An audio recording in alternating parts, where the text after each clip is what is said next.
Hello guys, hi, welcome to Roy Digital and this is Rishikesh Roy, your digital marketing trainer and friend. So guys, now क्या आपने इस particular video से previous video देखा है? क्योंकि उसको नहीं देखोगे तो आपका आज का वीडियो समझ नहीं आएगा बिकॉज ये कोर्स चल रहा है जो कि सीक्वेंस में है. तो गाइज नाउ आइए चलिए शुरू करते हैं. आज का जो टॉपिक है वो है search engine optimisation. Guys search engine optimisation होता क्या है? सर्च इंजन ऑप्टिमाइजेशन में जब हम अपने कीवर्ड को अपनी वेबसाइट के अंदर, अपने वेब पेज के अंदर जिस पेज को रैंक कराना है उसका प्लेसमेंट, डेंसिटी, प्रॉक्सिमिटी, ये सब ध्यान में रखते हुए उस कंटेंट को लिखते हैं और उस कंटेंट को इस तरह से डेकोरेट करते हैं कि गूगल पे वो उस कीवर्ड पर रैंक हो जाए. उस पूरे प्रोसेस को हम कहते हैं ऑन पेज ऑप्टिमाइजेशन. इसके लिए मुझे आपको प्रैक्टिकल ही दिखाना पड़ेगा. आपको थ्योरी समझ नहीं आएगी. थ्योरी अगर मैं बता दूं तो आपको सुनने में अच्छा लगेगा लेकिन उसे करने में बहुत दिक्कतें आएगी. तो इसलिए आइए चले मैं आपको अपने कंप्यूटर स्क्रीन पे ले चलता हूं जहां पर मैं आपको हर चीज प्रैक्टिकल दिखाने वाला हूं. जो चीज मैं खुद करता हूं अपनी वेबसाइट के लिए, मेरी वेबसाइट उसी चीजों से रैंक करती है. आज आप वही सीखने वाले हो. तो गाइस आइए चलिए हमारे कंप्यूटर स्क्रीन की तरफ. So let's start with today's topic, which is known as on-page optimization. So guys, आप लोगों ने जितने भी कैंडिडेट्स हैं उन्होंने अगर प्रॉपर इस मॉड्यूल को देखा था और समझ के इसको पढ़ लिया था, इसको बिल्कुल समझ लिया था, तो डेफिनेटली आज इस सेशन को आप अच्छी तरह कर पाओगे. और अगर आप लोगों में से बहुत लोगों को आई होप कि ये वाला पीडीएफ नहीं मिला होगा अभी तक, so don't worry about it, क्योंकि यहाँ से ये पीडीएफ जो है शेयर नहीं कर पा रहे थे हम. There was a technical glitch, but आपको ये हम शेयर कर देंगे. बट उसके लिए आप एक बार रिमाइंड जरूर करा देना अगर आप लोगों में से कोई लोग रह गए हो तो. अब मैं आपको बाकी का बता दूंगा. ऑन पेज में सबसे पहले हमने उस दिन क्या देखा था कि हमें कंटेंट चाहिए था. तो कंटेंट के लिए what I am doing right now for you people, एक बार ध्यान से देखना. अभी मेरे पास कंटेंट बिल्कुल भी नहीं है, बट आप लोगों को खुद का कंटेंट लिखना होगा. तो content is the king. Content तो आपको चाहिए ही होगा अपने ब्लॉग को रैंक कराने के लिए, या अपना कोई भी आपका पेज है अपनी वेबसाइट पे उसको रैंक कराने के लिए कंटेंट आपको चाहिए. तो कंटेंट कितना चाहिए? मिनिमम मैं कहूंगा कि आप 1500 वर्ड्स तो जरूर कंटेंट क्रिएट करना. 1500 वर्ड्स का, अगर 1500 वर्ड्स का ना भी कर पाओ तो मिनिमम 1000 वर्ड्स का कर लेना, लेकिन कंटेंट चाहिए होगा क्योंकि कंटेंट के अंदर ही हम ऑप्टिमाइजेशन करेंगे. तो सबसे पहले हम क्या करेंगे, जब भी हम ऑन पेज करते हैं तो हमारे दिमाग में सिर्फ दो चीज रहनी चाहिए. एक तो हमारा जो वेब पेज है उसका ऑप्टिमाइजेशन होगा कि हमारा जो कंटेंट जिस पेज में जाएगा उसे वेब पेज बोलते हैं, उस पेज को ऑप्टिमाइज करना नंबर 1. एंड सेकेंड, उस कंटेंट को ऑप्टिमाइज करना. कंटेंट ऑप्टिमाइज, जो कंटेंट हमने लिखा है उसको तो मैंने समझा दिया था कि कंटेंट ऑप्टिमाइज कैसे होता है, लेकिन आज हम वेब पेज ऑप्टिमाइजेशन सीखेंगे. कंटेंट ऑप्टिमाइजेशन भी करेंगे क्योंकि कंटेंट ऑप्टिमाइजेशन का सिर्फ थ्योरी हुआ था, लेकिन वेब पेज ऑप्टिमाइजेशन की तो थ्योरी भी नहीं हुई थी क्योंकि उसकी थ्योरी पॉसिबल नहीं थी. जब तक कि मैं आपको एक वेब पेज बना के रियल टाइम पे ना दिखाऊं तब तक आप समझ नहीं पाओगे. तो इसीलिए मैंने आज के इस क्लास के लिए स्पेशली उस चीज को मैंने स्किप किया था. So that's the reason today we can learn that. Web page optimisation में गाइस क्या होता है कि जब भी हम कोई एक नया कंटेंट को पब्लिश करते हैं तो उसके लिए आपका वेब पेज क्रिएट करना जरूरी है. अगर आप वेब पेज क्रिएट नहीं करोगे तो वो कंटेंट कहीं पब्लिश ही नहीं हो सकता. तो उसके लिए हम क्या करते हैं, सबसे पहले दिस इज आवर डैशबोर्ड. ये हमारा डैशबोर्ड है वर्डप्रेस का. हम सब जानते हैं क्योंकि हमने वर्डप्रेस पे ही वेबसाइट को बनाना सीखा है. तो जैसे कि मैं डैशबोर्ड पे भी आप लोगों के सामने हूं, और डैशबोर्ड में जब भी कोई भी एक नया ब्लॉग या कोई भी नया पेज क्रिएट होगा, तो अगर पेज क्रिएट होगा तो आप पेज को ऐड न्यू करोगे, और अगर ब्लॉग नया क्रिएट होगा तो आप ब्लॉग में ऐड न्यू करोगे. अगर मैं भी बात करूं कि एक इस साइट में कौन से ब्लॉग पोस्ट ऑलरेडी हो चुके हैं तो वो मैं आपको दिखा दूं. These all are the blog post जो कि यहाँ पर हो चुके हैं. For example, top 5 programming languages for machine learning. This is number 1. Cool technology gift ideas for a techie freak. ये सारे क्या हैं, इसके टाइटल हैं.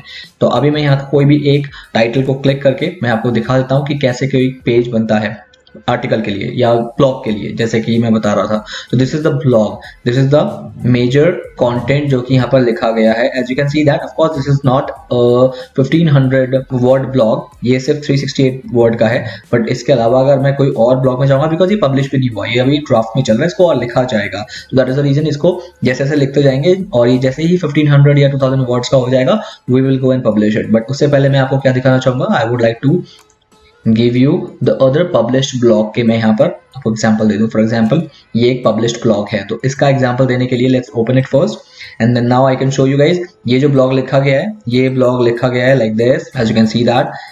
और ये एक पब्लिश्ड ब्लॉग है और ये अभी तक 1000 वर्ड का ब्लॉग है, as you can see that. और इसका प्रॉपर ऑन पेज हुआ जा चुका है, क्योंकि ऑन पेज हुआ है तभी इसका जो ये एसईओ है ग्रीन है। Can you see that SEO is good? तो गुड का मतलब that the all on page optimisation has been done. तो नाउ द नंबर 1 स्टेप कि ऑन पेज ऑप्टिमाइजेशन करने का जो नंबर 1 स्टेप रहेगा वो क्या रहेगा। So guys I would like to show you, सबसे पहले मैं इस पर्टिकुलर पेज का प्रीव्यू दिखा दूं आपको, how it actually looks like, so that you can get to know कि ये ब्लॉग जो लिखा गया है ये कैसे लिखा गया है। तो दिस इज व्हाट एग्जैक्टली इसका फीचर्ड इमेज हो गया। जैसे कि मैं आपको हमेशा बोलता हूँ कि फीचर्ड इमेज को ध्यान से बनाना है आपको और फीचर्ड इमेज देना जरूरी है। ये इस पर्टिकुलर ब्लॉग का टाइटल हुआ है, this is known as heading 1, छोटे छोटे पैराग्राफ में इसको लिखा गया है।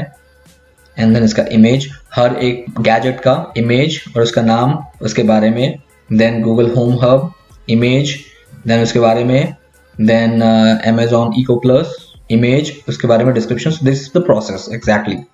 सो this way like you know a well written blog can be post. इसी तरह से हम ब्लॉग को पोस्ट कर सकते हैं, वरना क्या होगा कि आपका ब्लॉग जो है अगर उसमें प्रॉपर इन्फॉर्मेशन नहीं हुई तो लोग इंटरेस्ट नहीं दिखाएंगे पढ़ने में। चलो वो सेकेंडरी है, क्योंकि वो आज नहीं बात करेंगे। आज हम बात कर रहे हैं ऑन पेज ऑप्टिमाइजेशन की। तो ऑन पेज ऑप्टिमाइजेशन में जो आज आपको करना है वो क्या है, वो है, मैं आपको बता दूं कि सबसे पहले आपको एक एक्सटेंशन इंस्टॉल करना है, एक प्लगइन इंस्टॉल करना है। स्क्रीन मैं आपको दिखा देता हूँ वो प्लगइन कौन सा है। So let's go to the plugin. ये प्लगइन आप लोगों को इंस्टॉल करना है, तभी आप ऑन पेज ऑप्टिमाइजेशन को जो कर रहे हो, लाइक आप ऐसा नहीं है कि इस प्लगइन के बिना ऑन पेज ऑप्टिमाइजेशन नहीं कर पाओगे, बट हाँ जो कर रहे हो उसको आपको हैंड टू हैंड ना रिपोर्ट मिलती रहेगी कि आपने कितना सही किया कितना गलत किया। तो वो जो पर्टिकुलर प्लगइन है which you need to install is SEO Yoast। You can see that Yoast SEO। तो इसको प्लीज गाइज आप एज इट इज इसको इंस्टॉल कर लो, अदरवाइज क्या होगा कि आप समझ नहीं पाओगे कि आप कितना अच्छा कर रहे हो। This is one of the best plugin as of now in this SEO industry for WordPress users. तो गाइज तब तक आप इसे इंस्टॉल कर लेना जब ये क्लास खत्म हो जाए, और उसके बाद जैसे मैं बता रहा हूँ वैसे आप इसे करते रहना। This will be very good for you. Now SEO Yoast install करने के बाद गाइज अब आप कभी भी कोई भी एक नया पेज या कभी भी एक नया पोस्ट क्रिएट करोगे ना, सो आई विल शो यू कैसे। Let me just go to one of my posts। मैं आपको नया पोस्ट बना के भी दिखा सकता हूँ, but right now I am just going to show you how you can work on real time post. Example, जैसे आपने कोई न्यू पोस्ट किया, उसका टाइटल आपने लिखा, उसका कंटेंट आपने पूरा यहाँ पर बना दिया, whatever the content you want to post in, you have did it. आपने ये पूरा कंटेंट का पोस्ट यहाँ पर लिख दिया। नाउ SEO Yoast का मेन फैक्टर या मेन वर्क क्या होता है मैं आपको एक बार क्लियर कर दूं। सो गाइज जब भी कोई आप कंटेंट लिखते हो तो SEO Yoast का जो एक नया विंडो है वो यहाँ पर आपके हर ब्लॉग के नीचे बन जाता है। जैसे फॉर एग्जांपल यहाँ पर ब्लॉग खत्म हुआ तो SEO Yoast का एक नया विंडो यहाँ पर बन जाता है, which can help you to understand कि आपने ऑन पेज कितना अच्छा किया है या कितना अच्छा नहीं किया। तो Yoast का ये सबसे बड़ा बेनिफिट है, that is the number 1 thing. Number 2, आपको करना ऑन पेज खुद ही है। Yoast आपको सिर्फ ये बताएगा कि आप उसे ठीक तरीके से कर रहे हो या नहीं, यही मेजर Yoast का काम होता है। जैसे अगर मैं Yoast ना भी रखूं तो अगर मुझे पता है कि ये सारी चीजें को कवर करना होता है, फॉर एग्जांपल ये सारी चीजें हैं जो कि मैंने आपको यहाँ पर बताई थी, ये चीजें कवर करनी है। For example density, placements, proximity, correct language, grammar, spelling and content को पैराग्राफ्स में डिवाइड करना, बुलेट पॉइंट का यूज करना, ये सारी चीज हम कर सकते हैं विदाउट Yoast के भी। लेकिन Yoast क्या करेगा, आपको बताएगा whether you are doing it in a right way और not. That's the main thing। इससे हमें सेटिस्फैक्शन मिलता है, ओके हम जो कर रहे हैं बिल्कुल ठीक कर रहे हैं। तो let's go and learn how to work on this Yoast for on page optimization. Number 1 thing, सबसे पहले गाइज मैं आपको बताऊंगा कि Yoast में काम करने के लिए the first thing that you required is your title. यहाँ हमेशा एडिट स्निपेट करना। एडिट स्निपेट करने के बाद now you have 3 things. Number 1 SEO title, number 2 slug, number 3 Meta description. SEO title, slug and Meta description edit snippet करने के बाद अब ये 3 चीजें क्या है, let me go and help you with. 5 mobile phones under 15,000, ये है कीवर्ड जिसपे ये वाली वेबसाइट रैंक कर रही है 91mobiles.com। अब ये जो आपको यहाँ पर दिख रहा है दिस ब्लू कलर का जो भी आपका टेक्स्ट है, best mobile phones under 15,000 India bracket 15 मार्च 2019, इसे कहते हैं टाइटल। एंड ये यहाँ पर कैसे आया, क्योंकि इस पर्टिकुलर ब्लॉग ने अपने इस सेक्शन पे SEO टाइटल के सेक्शन पे ये चीज लिखा है, तभी वो यहाँ पर आया है। Same goes with here, best mobile phones under 15,000, this is the title. तो ये जब हम यहाँ पर जो भी लिखेंगे that will come automatically here in are snippet. इसे स्निपेट कहते हैं गाइस, इस चीज को स्निपेट कहते हैं हम। गूगल पे जब भी कोई चीज रैंक होती है उस चीज को हम स्निपेट कहते हैं, ठीक है। उसका जो रिजल्ट जैसे शो होता है एक वेबसाइट का, that thing known as snippet.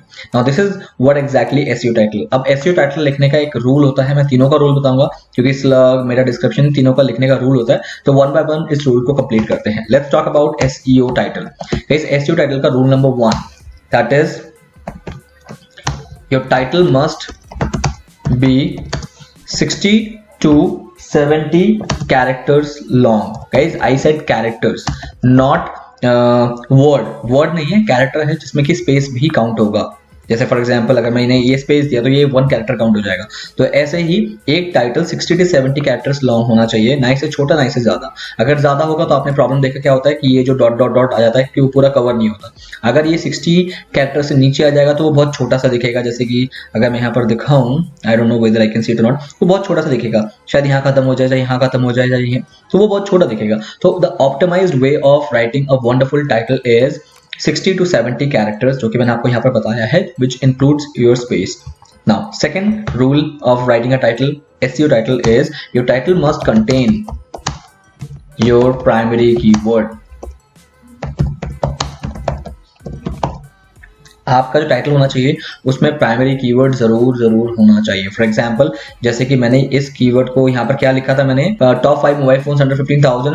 तो आप यहाँ पर देख रहे हो कि मोबाइल फोन्स भी आ गया, अंडर भी आ गया, 15,000 भी आ गया, ये सारे वर्ड्स टाइटल में आ रहे हैं। मोबाइल फोन्स अंडर 15,000, ठीक है, mobile phones under ₹15,000, mobile phones under ₹15,000।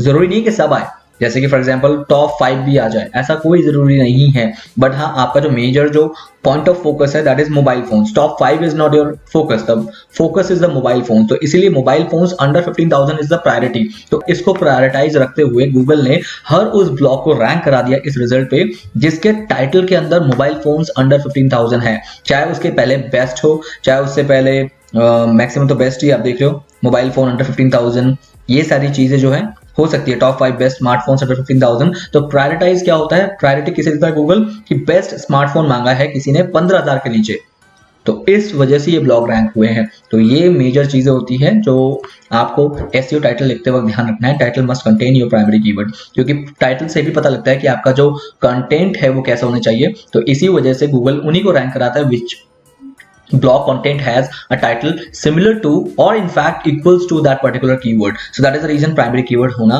जरूरी है। और एक और चीज आपको यहाँ पर टाइटल पे ध्यान रखना है, that is your title has to be a phrase. इसका मतलब क्या है, ऐसा नहीं है कि मैंने लिख दिया कीवर्ड मैंने अपने टाइटल में लिख दिया। फॉर एग्जाम्पल मैंने यहाँ पर लिख दिया best mobile phone under 15,000, 15,000 under mobile phone, मतलब कीवर्ड लिख दिया। That has to be a phrase, मतलब एक सेंटेंस बनना चाहिए जिसका एक मीनिंग हो।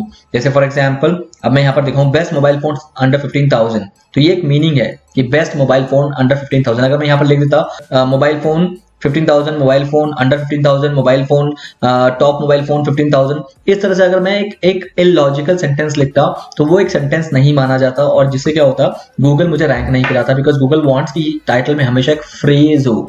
फ्रेज मतलब that has to be a meaning, there is a reason why you are writing the title. Doesn't mean कि you just only stuffing the keyword into your title just because of the ranking. Don't do that. So that is the reason you always need to phrase it, you always need to create a sentence out of that particular keyword. तो ये major चीजों का आपको ध्यान रखना है। Next thing which you have to focus on is slug. अब slug होता है URL। URL means for example if I will go and click on this particular result, तो गाइस आपको यहाँ पर एक URL दिख रहा है, यहां तक तो इसका डोमेन नेम है, यहां तक तो इसका डोमेन नेम है, ठीक है। और this one is their category और इसके बाद जो है this is known as slug, इसे कहते हैं स्लग। अब देखो यहाँ पर लिखा है ना top 10 Android smartphones under 15,000, this is known as slug. तो यहाँ पर आप भी सेम वही चीज करोगे, that whatever the keyword you are targeting, you have to write your keyword as it is here.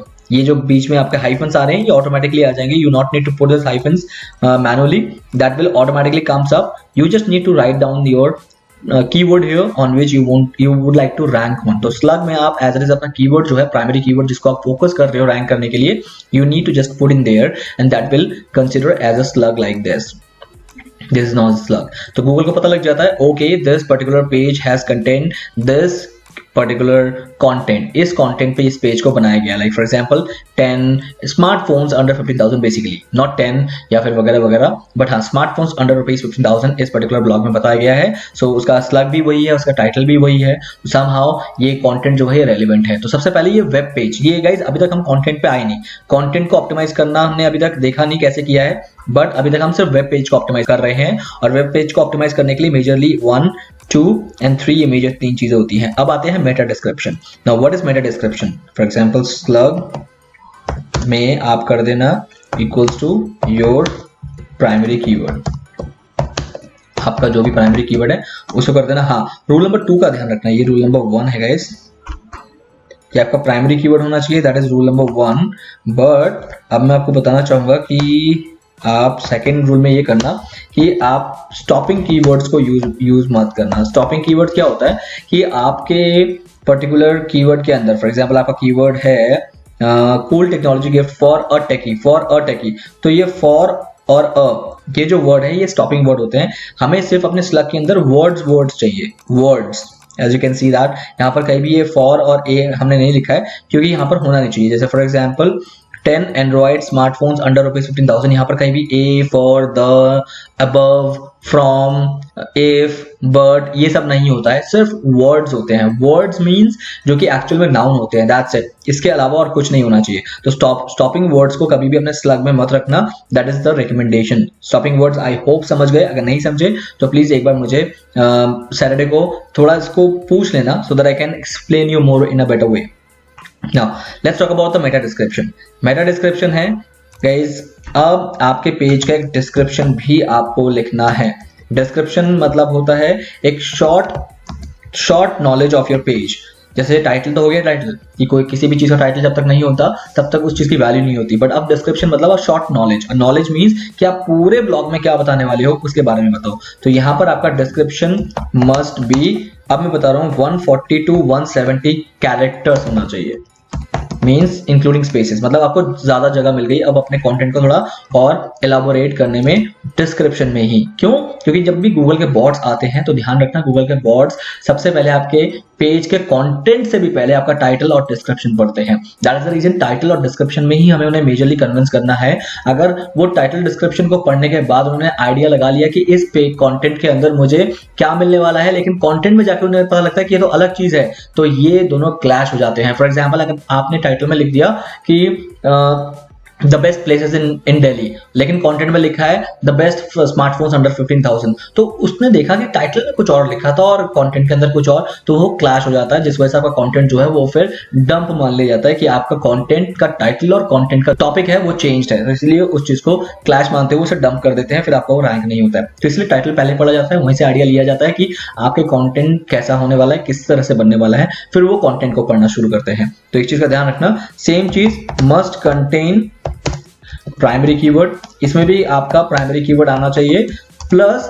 Secondary keyword, क्योंकि डिस्क्रिप्शन में जगह ज्यादा होती है, हमारे पास ऑप्शन और स्कोप ज्यादा है यहाँ पर लिखने का, क्योंकि कहाँ 70 कैरेक्टर्स और कहाँ 170 कैरेक्टर्स, तो इसलिए हम क्या करते हैं यहाँ पर हम और अच्छी तरह से लिखने की वजह से प्राइमरी कीवर्ड तो देना ही है कि प्राइमरी कीवर्ड जो भी है, उसके अलावा सेकेंडरी कीवर्ड। अब सेकेंडरी कीवर्ड कौन से है गाइस? अगर आपको याद हो कि कीवर्ड रिसर्च के टाइम पे मैंने 4 कीवर्ड सिलेक्ट किए थे कि इन 4 कीवर्ड पर रैंक करना है, उसमें जो प्राइमरी कीवर्ड जो हमने लिया था उसमें से कोई भी एक को प्राइमरी कीवर्ड ले लो कि जिस पर रैंक करना ही है, और बाकियों का अगर रैंक करे ना करे मैटर नहीं करता, बट अगर रैंक करेंगे तो अच्छा है, तो इसीलिए उनमें से कोई एक को आप सेकेंडरी कीवर्ड कंसिडर कर सकते हो। अब आपको डिस्क्रिप्शन में एक अच्छा सा डिस्क्राइब करना है अपने उस कंटेंट को और बताना है कि आपने उस पूरे कंटेंट के अंदर क्या लिखा है, but with in a limit of 170 characters and 140 characters, जिसके अंदर आपका ये 2 प्राइमरी कीवर्ड भी आ जाए।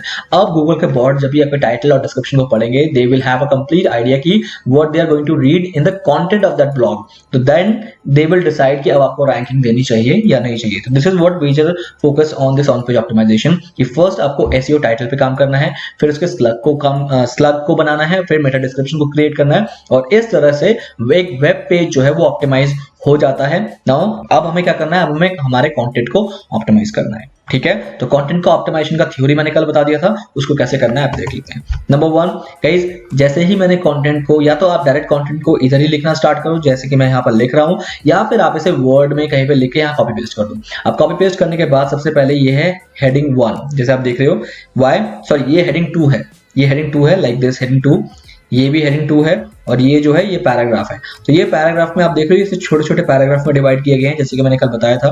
और छोटे से पैराग्राफ में कूल टेक्नोलॉजी गिफ्ट ये कीवर्ड है, तो ये कीवर्ड आपके फर्स्ट पैराग्राफ के फर्स्ट लाइन में आ गया है। और ये भी देख रहे हो आप कि ये हेडिंग में भी आ गया है और ये फर्स्ट लाइन पे भी आ गया है। और कहीं ना कहीं ये हर पैराग्राफ में इसको यूज होना जरूरी है, अगर पैराग्राफ बहुत ज्यादा छोटे नहीं है तो। बट इसका कितनी बार यूज हुआ है, you can see that cool technology gift, इसका कितनी बार यूज हुआ है आपको यहाँ पर पता लग जाएगा, लाइक दिस। मैं आपको बताता हूँ, फॉर एग्जाम्पल फोकस कीवर्ड सी 0.8% है कीवर्ड डेंसिटी, 0.8%, बट मैंने बताया था कि आपको 1% तो मिनिमम करना है, बट कहीं ना कहीं 0.8% इज ऑल्सो गुड, मतलब बहुत ज्यादा नीचे नहीं है, बट ये सही होता है कि आपको इतना कीवर्ड डेंसिटी देना है, आपके टोटल वर्ड का इतना % कीवर्ड होना चाहिए आपके कंटेंट के अंदर, यही बताया गया है यहाँ पर। तो मेजरली आप देख रहे हो ये सारे पॉइंट्स जो हमें करने हैं ये ग्रीन करने हैं आपको, जितने ग्रीन होंगे उतने अच्छे हैं। लाइक फॉर एग्जांपल यहाँ पर एक ऑरेंज है, ऑरेंज से कोई मतलब नहीं है, बट ये कोई भी पॉइंट रेड नहीं रहना चाहिए, अगर रेड रहेगा तो प्रॉब्लम हो जाएगा। तो अब मैंने कहां पर इसका यूज किया है आप देख सकते हैं,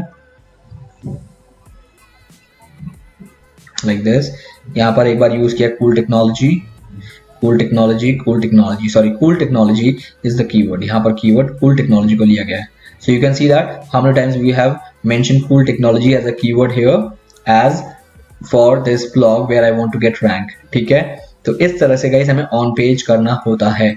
अगर आपने ऑन पेज इस तरह से कर लिया है then it is very and good. तो कंटेंट ऑप्टिमाइजेशन तो आप बिल्कुल एज इट इज इस प्रोसेस से करोगे जो प्रोसेस मैंने आपको बताया है। और वेब पेज ऑप्टिमाइजेशन आपको योस्ट के थ्रू करना है, योस्ट वाले इंस्टॉल करना है, एडिट स्निपेट करना है, एसईओ टाइटल लिखना है। जैसे ऑरेंज है इसका मतलब एसईओ टाइटल ये कम है, ये 60 कैरेक्टर से ये कम है, तो 60 कैरेक्टर से कम होने का मतलब क्या है कि इसलिए ये ऑरेंज हो गया। तो I would like to make it as 60 characters, तो इसको अगर बड़ा कर देंगे तो ये ग्रीन हो जाएगा। तो हमें इस पॉइंट को ग्रीन रखना है, जैसे ये ग्रीन है इसका मतलब इसका जो कैरेक्टर लिमिट है वो बिल्कुल ऑप्टिमाइज्ड है, तभी ये ग्रीन है। बट ये ऑप्टिमाइज नहीं है, ये कम है, कम होने की वजह से ये ऑरेंज है। अगर ये बहुत ज्यादा भी हो जाता तो ये रेड हो जाता, तो इसीलिए ग्रीन इज द बेस्ट। अब मैं इसको ठीक करूंगा, लेकिन अभी नहीं, मैं इसको एक फ्रेज बना के ठीक करने की ज्यादा कोशिश करूंगा, नॉट राइट नाउ।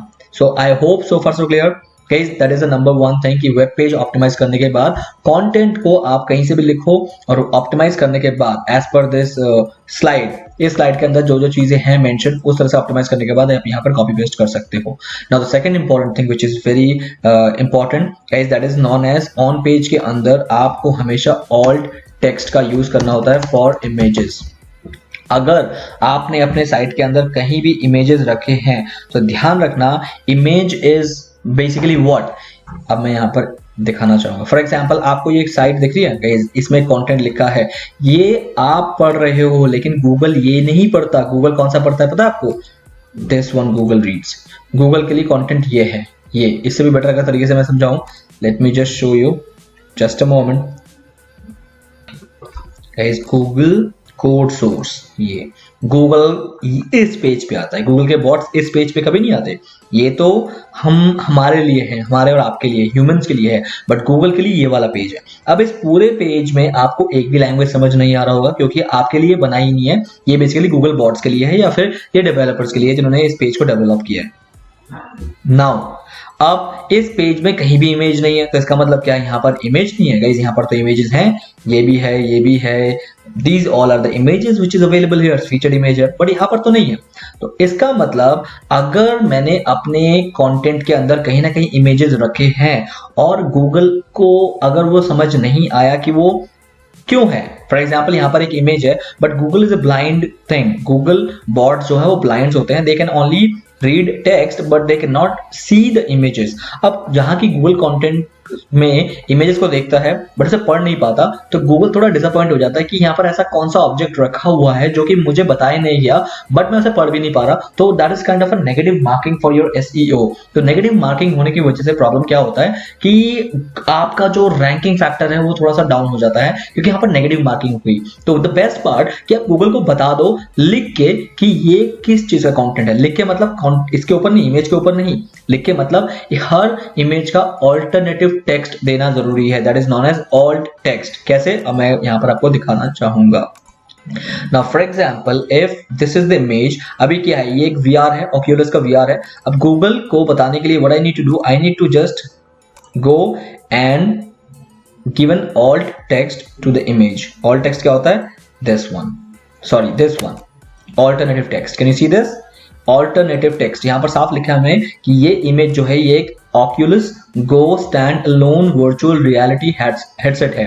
अब गूगल शांत हो गया, गूगल को लगा ये एक अनआइडेंटिफाइड ऑब्जेक्ट नहीं है, ये मतलब यहाँ पर जो इमेज है ये मुझे बताया गया है कि ये इमेज जो है ये Oculus की इमेज है, Oculus VR की इमेज है। तो अब इससे क्या हुआ, गूगल सेटिस्फाइड हो गया कि वाह चलो ये इमेज यहाँ पर होना चाहिए था क्योंकि ये कंटेंट जो लिखा गया है ये तो लिखा ही इस पे गया है, तो इसका मतलब इस इमेज की यहाँ पर जरूरत थी। तो गूगल ने वहां पर नेगेटिव मार्किंग नहीं की, जिससे क्या हुआ, आपका एसईओ के चांसेस जो हैं वहां पर बिल्कुल स्टेबल हो गए कि हाँ आप जो कर रहे हो वो सही कर रहे हो। तो ऑल टेक्स्ट हर इमेज का जरूरी है, like for example in fact featured image का भी ऑल टेक्स्ट जरूरी है, like this. Let it open first. यहाँ पर आपको दिख रहा है all text cool technology gift. तो फीचर्ड इमेज में क्या करना है आपको कि आप फीचर्ड इमेज पे अपना main primary keyword as it is लिख सकते हो, जैसे यहाँ पर लिखा गया है कूल टेक्नोलॉजी गिफ्ट। ये है इस पर्टिकुलर कंटेंट का, इस आर्टिकल का फीचर इमेज जिसका ऑल टेक्स्ट आपका कीवर्ड हो सकता है, बस इतना ध्यान रखना। तो ये कुछ चीजें आपको ऑन पेज ऑप्टिमाइजेशन करने में हेल्प करेगी। दैट इज, अब मैं एक बार रिवाइज करता हूं। नंबर 1 कि आपको अपना जो वेब पेज है उसको ऑप्टिमाइज करना पड़ेगा और प्लस कंटेंट ऑप्टिमाइज करना पड़ेगा। कंटेंट ऑप्टिमाइजेशन मैंने आपको प्रीवियस क्लास में बता दिया है और वेब पेज ऑप्टिमाइजेशन जो है वो मैंने आपको आज बता दिया है, जिसमें एसईओ टाइटल आता है, स्लग आपको ऑप्टिमाइज करना है, मेटा डिस्क्रिप्शन आपको ऑप्टिमाइज करना है, रूल्स मैंने यहाँ पर सारे लिख दिए हैं और ऑल्ट टेक्स्ट हर इमेज का देना है, and this is known as web page optimization. तो गाइज प्लीज इस चीज को जरूर कर लेना। और इसके अलावा मैं जाते जाते आपको थोड़ा सा और यहाँ पर क्लियर कर दूं कि हर आपके कंटेंट के अंदर ध्यान रखना कि आपको हेडिंग्स का यूज करना है।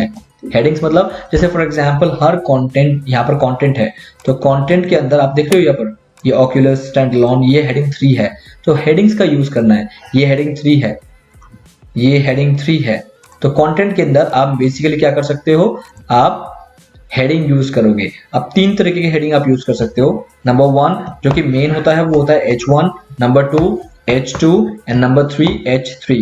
ये 3 मेजर हेडिंग आप यूज कर सकते हो अपने कंटेंट के अंदर। H1 सिर्फ एक बार यूज कर सकते हो, ओनली यूज वंस, एक बार यूज कर सकते हो इस टैगिंग की कि मेरे पास एक हेडलाइन 1 है, और ओनली यूज ट्वाइस, आप इसे मैक्सिमम 2 बार यूज कर सकते हो हेडलाइन 2 को, और headline 3 can use multiple times. Guys headline 1, headline 2, headline 3 का मतलब ये नहीं सीक्वेंस कि मैंने जो पहले हेडलाइन लिखा है वो हेडलाइन 1 माना जाएगा, जो सेकंड हेडलाइन लिखा है वो हेडलाइन 2 माना जाएगा, ऐसा बिल्कुल नहीं है, सीक्वेंस नहीं है। हेडलाइन 1 का मतलब है जो आपके साइट का जो सबसे बड़ा हेडलाइन है वो उसे हेडलाइन 1 कहते हैं, और उसकी टैगिंग सिर्फ एक बार ही हो सकती है कि you can use only once. जैसे यहाँ पर एक बार यूज किया गया है, यहाँ पर ये जो टाइटल है इसको हेडलाइन माना गया है, ठीक है, तो ये हेडलाइन 1 है जो कि टाइटल में आ गया। नाउ हेडलाइन 2 जो है, you can see that heading 2, कि इसको क्लिक करते हैं हेडिंग 2 लिखा रहा है तो ये हेडिंग 2 है जिसको सिर्फ और सिर्फ आप 2 बार यूज कर सकते हो, एक ये और एक ये, एक ये और एक ये। क्लियर, ये 2 हेडिंग 1 है, H2 है। ये जो आपका H3 हो गया, can you see that heading 3। अब H3 जो है मल्टीपल टाइम्स यूज कर सकते हो, ये भी हेडिंग 3 है, ये भी हेडिंग 3 है, तो वो मल्टीपल टाइम्स आप यूज कर सकते हो। तो ये चीज कंटेंट की हेडिंग देना बहुत जरूरी है विद प्रॉपर टैगिंग, जिसमें H1, H2 and H3। H1 मैंने बता दिया सिर्फ एक बार यूज करना, H2 आप मैक्सिमम 2 बार यूज करना और H3 को आप मल्टीपल टाइम्स यूज कर सकते हो। हेडलाइन देने का बेनिफिट क्या होता है, कोई भी पैराग्राफ स्टार्ट करने से पहले अगर आप उसका हेडलाइन दे दोगे, उसकी टैगिंग भी कर दोगे, तो गूगल को लगेगा कि आपका जो कंटेंट आपने बहुत अच्छी तरह से लिखा है, विद प्रॉपर हेडलाइन दे के लिखा है, हेडिंग्स को दे के लिखा है। तो इससे क्या होता है कि एक पैराग्राफ की ना शोभा बढ़ जाती है, उसका डेकोरेशन बढ़ जाता है, and that actually adds up a kind of a point on your SEO. So that is the reason majorly आपको ये ध्यान रखना है। तो गाइज आज का जो टॉपिक था वो यही था कि आपको ऑन पेज ऑप्टिमाइजेशन कैसे करना है। So once you have done all this thing, ये सारी चीजें करने के बाद कि आपने content, title, description, meta description और slug, feature image, alt text, heading 1, heading 2, ये सारा करने के बाद when you are all done, सब कुछ क्लियर हो जाए, क्लिक ऑन पब्लिश बटन। जैसे यहाँ तो अपडेट आ रहा है, क्यों? क्योंकि मैंने ये तो ऑलरेडी पब्लिश कर दिया है, बट आपको यहाँ पर पब्लिश का बटन आएगा। जैसे ही आपका जो ये SEO है गुड हो जाए तो आप इसे पब्लिश कर सकते हो, क्योंकि your content is absolutely search engine optimized. आपका कंटेंट सर्च इंजन ऑप्टिमाइज्ड हो चुका है। रीडेबिलिटी के लिए मैंने आपको बताया था यहाँ पर कि आपको क्या करना है। रीडेबिलिटी के लिए basically you have to use correct language, content decoration and language ease. जितना ज्यादा सिंपल इंग्लिश लिखोगे रीडेबिलिटी आपकी उतनी स्ट्रांग होगी। अगर आप यहाँ पर बहुत ही हार्ड एंड टफ इंग्लिश लिख दोगे तो रीडेबिलिटी यहाँ पर पुअर हो जाएगी, जो अगेन नेगेटिव मार्किंग है आपके SEO में। गाइस कैसा लगा आपको ये पूरा सेशन? क्योंकि इस सेशन में मैंने हर चीज प्रैक्टिकल बताने की पूरी कोशिश की है। अगर आपको चीजें समझ आई है तो प्लीज प्रैक्टिकल करना जरूर, क्योंकि प्रैक्टिकल करोगे तो ही आपको चीजें समझ आएंगी, अदरवाइज सिर्फ सुन के और उसको याद रखने से कोई फायदा नहीं है। तो guys that's all for the day and I hope कि आप डिजिटल मार्केटिंग अच्छी तरह से सीख रहे हो। Wait for my next video. Till then guys have a nice day, bye bye.